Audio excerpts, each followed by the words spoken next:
ঘুরছে না ট্রেনের চাকা, স্টেশনে নেই ঝমঝম শব্দ, স্টেশনেই দাঁড়িয়ে ট্রেন, নেই ছাড়ার কোনো লক্ষণ। ঘন্টার পর ঘন্টা অপেক্ষায় থেকে নাজেহাল যাত্রীরা।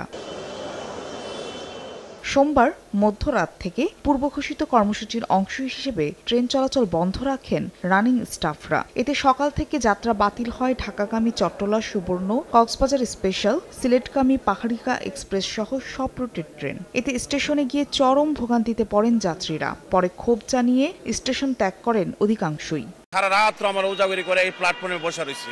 এতক্ষণে আমাদেরকে এলান করছে যে সাময়িকভাবে রেল বন্ধ থাকবে। আমরা এই এতজন মানুষ, এই 55 জন মানুষ, আমরা এখন কোথায় যাব? 19 তারিখ টিকিট কেটেছি, তখন তারা যদি আমাদেরকে বলতো যে 28 তারিখ থেকে এরকম সম্ভাবনা আছে যে অবরোধ হতে পারে, তাহলে তো আমরা বিকল্প চিন্তা করতাম। এদিকে রাজশাহী রেল স্টেশনে ট্রেন না পেয়ে যাত্রীরা ক্ষুব্ধ হয়ে চেয়ার ভাঙচুর করে। এছাড়া রেলের এক কর্মচারীকে মারধরের অভিযোগ উঠে। পরে বিক্ষুব্ধ যাত্রীরা রেলওয়ের দুজন স্টাফকে আটকে রেখে ট্রেন চলাচল স্বাভাবিক করার দাবি তোলেন। যদি রাত 12টার সময় ট্রেন বন্ধ হয়, 1:11 মিনিটে আমাকে টিকিট দিল কেন? এমনি দাবি তারা উত্থাপন করুক, কিন্তু রেল বন্ধকের কোনো দাবি তো হবে না। যাত্রীদের টিকিটের টাকা ফেরত দেওয়া হবে বলে জানান রেলওয়ে কর্তৃপক্ষ।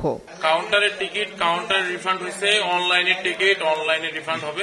রেলপথ মন্ত্রণালয়ের তথ্য মতে দেশের 44টি জেলায় রেল যোগাযোগ ব্যবস্থা চালু রয়েছে।